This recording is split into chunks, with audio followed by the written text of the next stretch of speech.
Gender in philosophy and in the humanities more broadly has a number of different meanings, and this can lead to all sorts of confusions. For our purposes, gender, the word, stands to the categories woman, man, boy, girl, genderqueer person, etc., as the word race stands to the categories Asian, black, etc. In other words, just as the category Asian is a racial category, the category woman is a gender category. The categories of female and male are sex categories.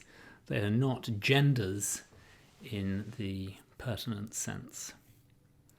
And further to simplify things, we'll just concentrate on the categories of woman and man. So this means we can, in fact, mostly forget about the word gender, which is probably no bad thing.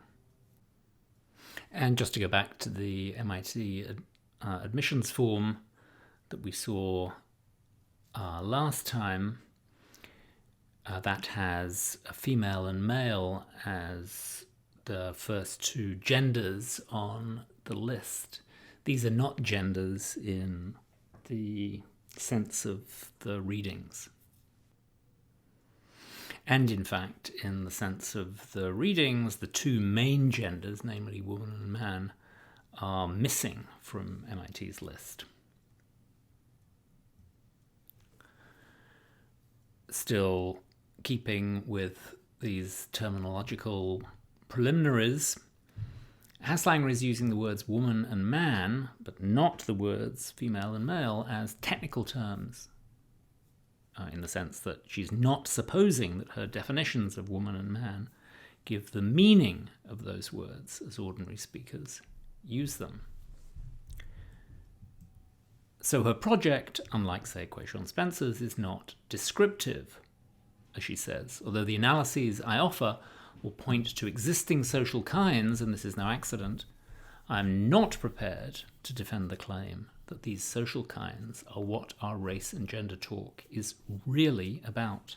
My priority in this inquiry is not to capture what we do mean, but how we might usefully revise what we mean for certain theoretical and political purposes. And here are her revisionary definitions of woman and man. S is a woman, if and only if. S is systematically subordinated along some dimension, economic, political, legal, etc., and S is marked as a target for this treatment by observed or imagined bodily features presumed to be evidence of a female's biological role in reproduction. The one for man is similar, except that subordinated is replaced by privileged. Note a couple of features of these revisionary definitions. Let's concentrate on the definition of woman. First, it's not possible to be a woman, using the word as Haslanger recommends, without being subordinated. Necessarily, all women are subordinated. And second, it is possible to be a woman without being a female. And conversely, it's possible to be a female without being a woman.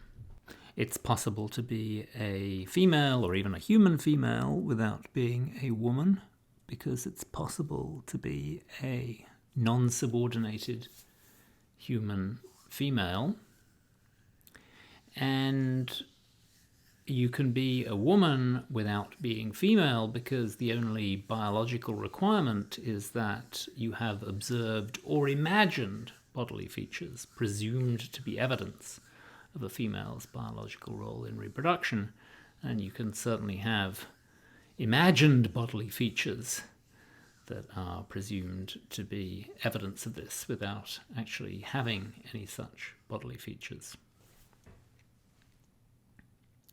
Haslanger, of course, offers a parallel account for race. See pages 566 to 7. To be continued on Wednesday, read Elizabeth Barnes' paper, There's a quiz on race and gender, which I just posted, due this Friday at 10 a.m.